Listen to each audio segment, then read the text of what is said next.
Welcome to Video 6, The Fall of Singapore. On 15 February 1942, the British surrendered Singapore to Japan. It was one of the most dramatic and consequential moments in Singapore's history, and it changed everything that came after. In this video, we are going to understand why it happened. Not just the date and the fact of surrender, but the deeper reasons. Why Japan attacked, why British defenses failed, what the invasion actually looked like step by step, and what it meant for the soldiers, civilians, and the future of Singapore. Let's begin. This video is for Singapore Secondary 1, students studying the fall of Singapore. If you have the background and causes chart, the invasion sequence sheet, the impact sheet, or the WWII style practice questions in your resource pack, this video is what covers all of that material. By the end, you will be able to explain why Japan attacked, describe the weaknesses in British defense, describe Japanese military strengths, trace the six-step invasion sequence, explain the impact on soldiers and civilians, and evaluate the historical significance of the fall. Let's get into it. Here is what we will cover. Background to war at 1:30. British defense at 4. Japanese strengths at 7. Invasion and surrender at 9:30. Impact of the fall at 11:30. Historical significance at 13:30. And practice and recap at 14:30. Use these timestamps if you want to revisit any section before a test or exam. Now, let's begin. To understand why Singapore fell, we need to go back and understand why Japan was expanding across Asia in the first place. Japan in the 1930s was a rapidly industrializing nation with a powerful military. But Japan had a serious problem. It had very limited natural resources at home. Its factories and its war machine needed oil, rubber, iron, and other raw materials that Japan simply did not have in sufficient quantities within its own territory. Southeast Asia had those resources in abundance. The Dutch East Indies, present-day Indonesia, had oil. Malaya had rubber and tin. So Japan began expanding. In 1931, Japan seized Manchuria in northern China. From 1937, Japanese forces moved into large parts of China itself. In 1940, Japan occupied French Indochina, present-day Vietnam. Each step brought Japan closer to the resource-rich territories of Southeast Asia, and closer to a direct confrontation with the British Empire's most important base in the region, Singapore. Singapore was not just any city, it was the centerpiece of British power in the entire region. By 1938, the British had completed the HMS naval base on Singapore's northern shore, one of the largest naval bases in the world, a massive investment in British military capability in Asia. Singapore also controlled the Strait of Malacca, the crucial sea passage between the Indian Ocean and the South China Sea. And beyond its military significance, Singapore was the hub through which Malaya's rubber and tin flowed to world markets.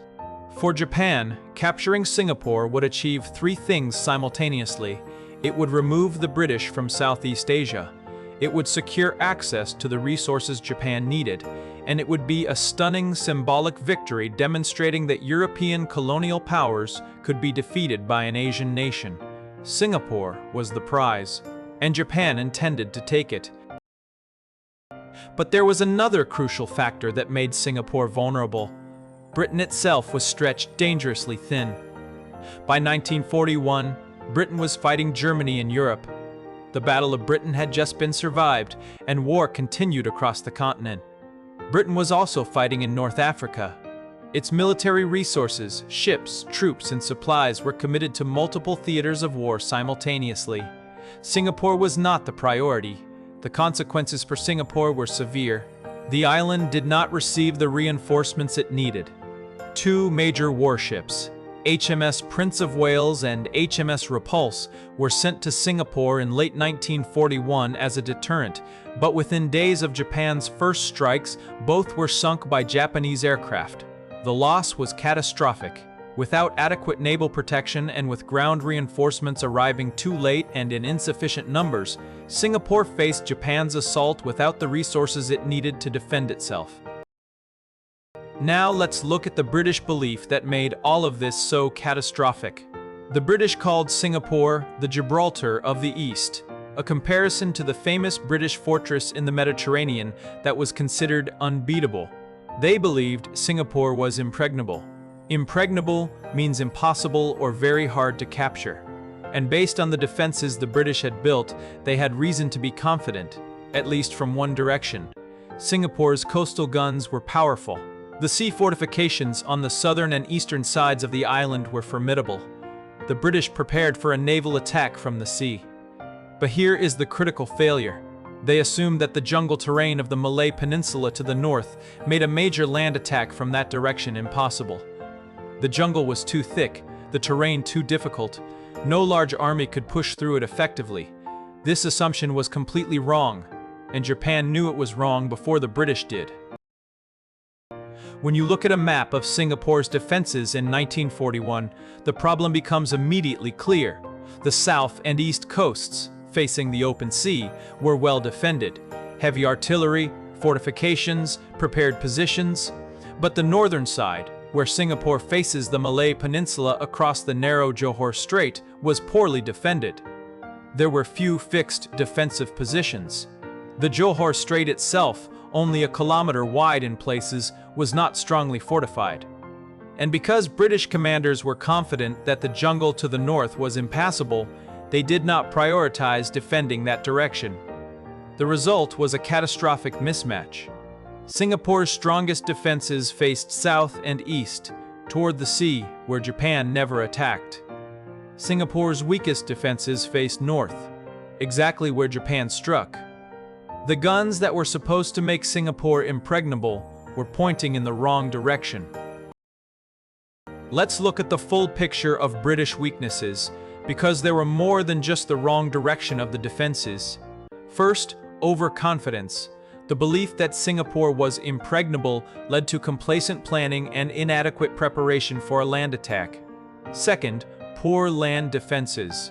The northern side was exposed with insufficient fixed positions. Third, thin resources.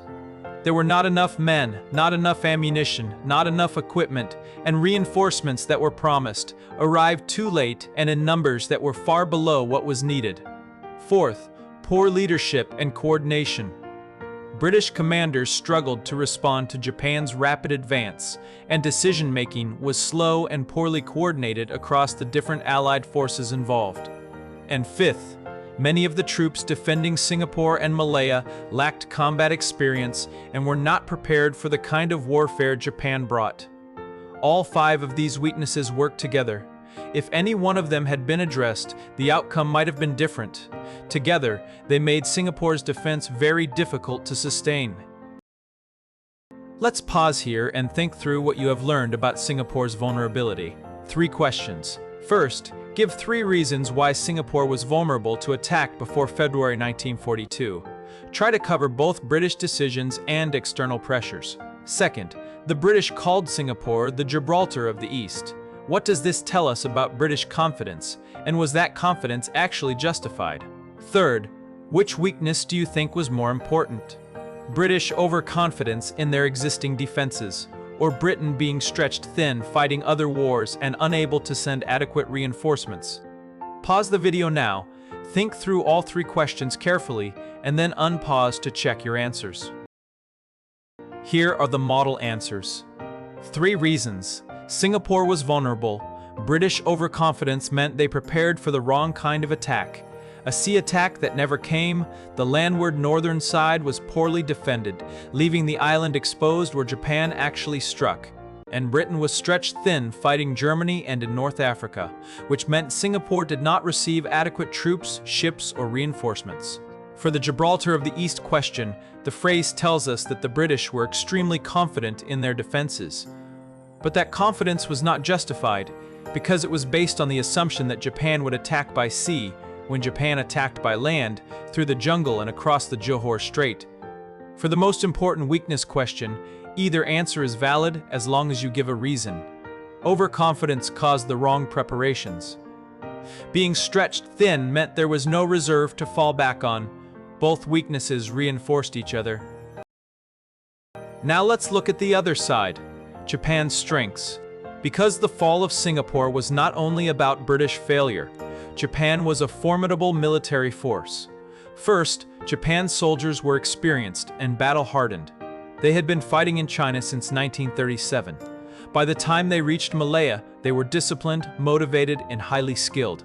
Very different from the inexperienced Allied forces they were up against. Second, Japan had trained specifically for jungle warfare. They could move through dense jungle terrain at speeds the British had never anticipated. Rather than slow, heavy transport, they used bicycles, light, practical, and extraordinarily well-suited to moving through jungle tracks quickly. Third, Japan used speed and surprise effectively. The advance down the Malay Peninsula was so fast that British commanders could not organize effective defensive lines before they were overwhelmed. Fourth, Japan had excellent military intelligence. They understood British defenses and planned accordingly. And fifth, Japan achieved air and sea superiority early, which disrupted British communications, made reinforcement harder, and left Allied forces isolated. Let's trace the actual advance down the Malay Peninsula, because the speed of it is important to understand. Japan landed on the northern coast of Malaya in December 1941, at Kota Baru and on the Thai coast, and immediately began driving south. The speed was shocking. Japanese forces on bicycles moved through the jungle faster than the British had thought any army could. When British defensive lines were set up, Japanese forces either broke through them or outflanked them by moving through jungle that was supposed to be impenetrable. One after another, the major towns of Malaya fell. Kota Baru, then Ipoh, then Kuala Lumpur. The British retreated southward. By early February 1942, just about 2 months after Japan had landed, Japanese forces had pushed all the way down the entire length of the Malay Peninsula and were standing on the northern shore of the Johor Strait, looking directly across at Singapore. The impregnable fortress was about to be attacked from exactly the direction it had failed to defend. Let me give you the 6-step sequence from your invasion sequence sheet, because this is exactly what you need to know in order. Step 1. Japan expanded into Asia to secure resources. Step 2. Japanese troops moved rapidly down the Malay Peninsula from December 1941. Step 3. They used speed, surprise, and jungle warfare skills to outpace British defenses. Step 4. British defenses along the peninsula were unable to stop the advance. Step 5. Japanese forces crossed the Johor Strait and entered Singapore on 8 February 1942. Step 6. Singapore surrendered on 15 February 1942. 6 steps. Make sure you can recall them in order. Your invasion sequence sheet has this printed out. Use it to test yourself. On 8 February 1942, Japanese forces crossed the Johor Strait under the cover of darkness and landed on the northwestern shore of Singapore Island. Fighting continued inside Singapore for 7 days, but the situation deteriorated rapidly. Japanese forces captured the Alexandra area, including the main water reservoirs that supplied the city. Water supplies were running critically low, ammunition was running short. British defensive positions were being pushed back. Civilians in the city were suffering under Japanese air and artillery bombardment. British Lieutenant General Arthur Percival faced a brutal choice: continue fighting in a city of over 1 million civilians with failing water and ammunition, or surrender. On 15 February 1942, Percival surrendered to Japanese General Tomoyuki Yamashita at the Ford Motor Factory in Bukit Timah. Around 80,000 to 100,000 Allied soldiers became prisoners of war. Winston Churchill described it as the worst disaster and the largest capitulation in British history, and he was not exaggerating. Before we move to the impacts, let's bring both sides of the analysis together. Why did Singapore fall? The answer requires looking at both Japanese strength and British weakness simultaneously. On the Japanese side, experienced battle-hardened troops who had fought for years in China, jungle warfare skills and the use of bicycles for rapid movement, effective military intelligence and a well-planned invasion, and air and sea superiority that disrupted British responses. On the British side, overconfidence that led to defending the wrong direction, a poorly defended northern landward flank, thin resources and inadequate reinforcements, poor leadership and coordination among Allied commanders, and many inexperienced troops facing a battle-tested enemy. The fall was not caused by one thing. It was caused by the combination of a strong, well-prepared attacker meeting a weaker, badly prepared defender at the wrong time and in the wrong place. When you answer exam questions about why Singapore fell, you must include both sides. Now let's look at what the fall meant for the people of Singapore, starting with the soldiers. When Percival surrendered, approximately 80,000 to 100,000 Allied soldiers, British, Australian, Indian, and Malay troops became prisoners of war. For these men and their families, the fall was not a historical event. It was a personal catastrophe. Many were sent to prison camps. Some were transported to work as forced labor on the Thailand-Burma Railway, which became known as the Death Railway because of the enormous number of prisoners who died during its construction from exhaustion, disease, and brutal treatment. Families back home lost contact with these men, sometimes for months, sometimes for years. Many families did not know whether their father, son, or husband was alive or dead. The human scale of this suffering is difficult to fully grasp from a textbook. Tens of thousands of individual lives were destroyed or permanently altered by those 7 days of fighting in February 1942. For civilians, the fall of Singapore meant the beginning of 3 years of Japanese military occupation. The Japanese period is known in Malay as Sionin, meaning light of the south, the name Japan gave to Singapore. But for many civilians, it was far from a time of light. Food supplies were disrupted immediately. Rationing was introduced, and many people went hungry. Malnutrition became a serious problem as the occupation continued. Fear was pervasive. People did not know what the new rules were. Informers existed, and movement was restricted. And for the Chinese community in Singapore, the occupation brought something even more terrible. Within weeks of the surrender, Japan launched Operation Suk Ching, a systematic operation in which the Japanese military identified and executed Chinese men whom they suspected of being anti-Japanese. Thousands were killed. The Chinese community suffered disproportionately, and the trauma of Operation Suk Ching has remained part of Singapore's collective memory ever since. The occupation lasted from February 1942 until Japan's defeat in September 1945, 3.5 years of hardship. Beyond the immediate suffering, the fall of Singapore had a profound, long-term effect on how people understood British colonial power. Before 1942, Britain was seen across Asia as an unbeatable colonial force. Singapore was the impregnable fortress, the Gibraltar of the East, the symbol of permanent British dominance in the region.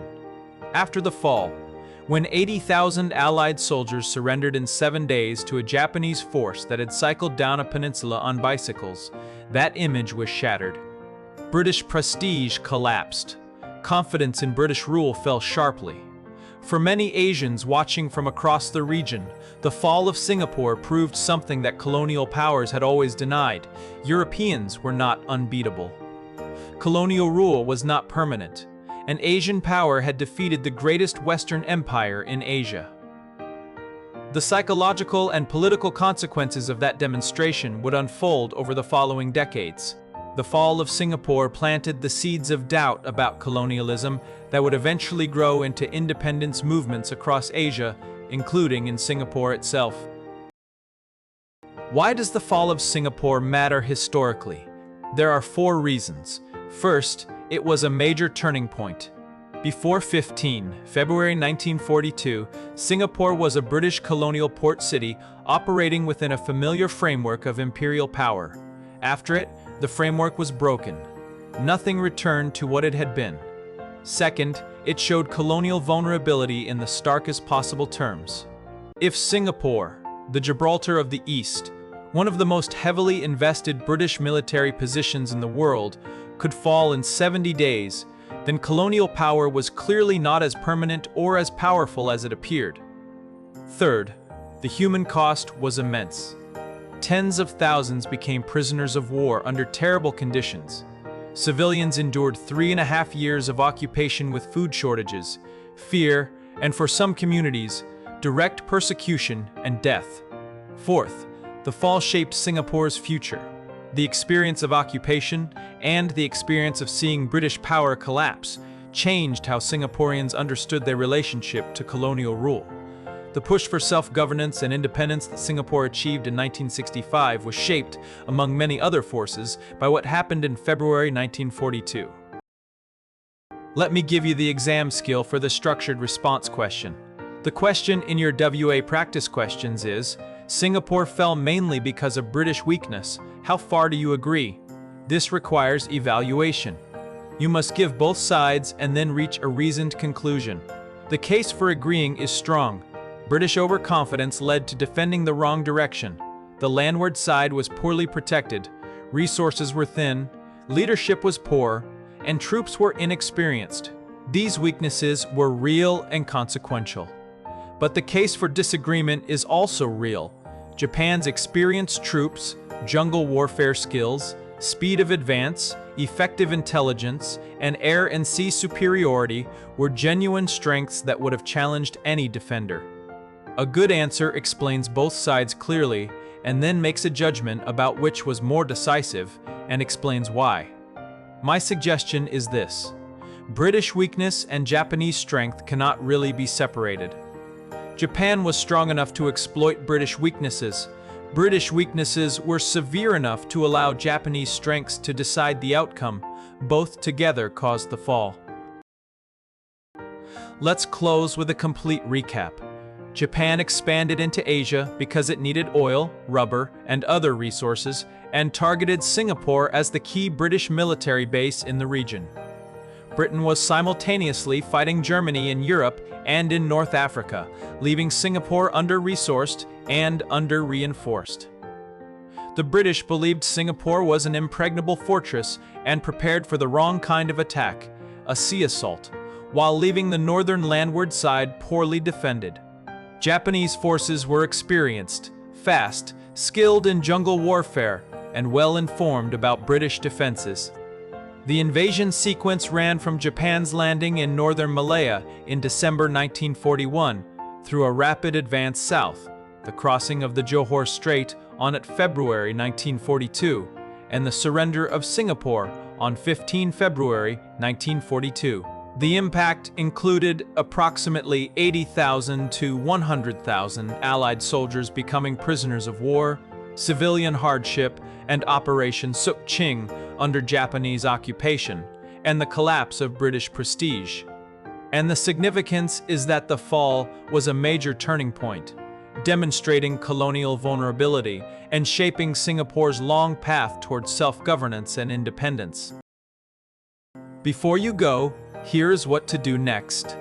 Fill in your exit ticket with 4 short answers. 1 on why Japan attacked, 1 on a British weakness, 1 on the invasion sequence, and 1 on the impact. Then try the WA-style practice questions, including the structured response question at the end. Use your background and causes chart to check your understanding of all 6 causes, and your invasion sequence sheet to make sure you can recall the 6 steps in order.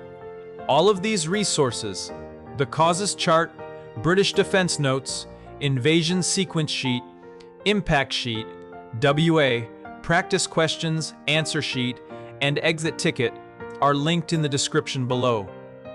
If this video helped you understand the fall of Singapore, please like it and subscribe.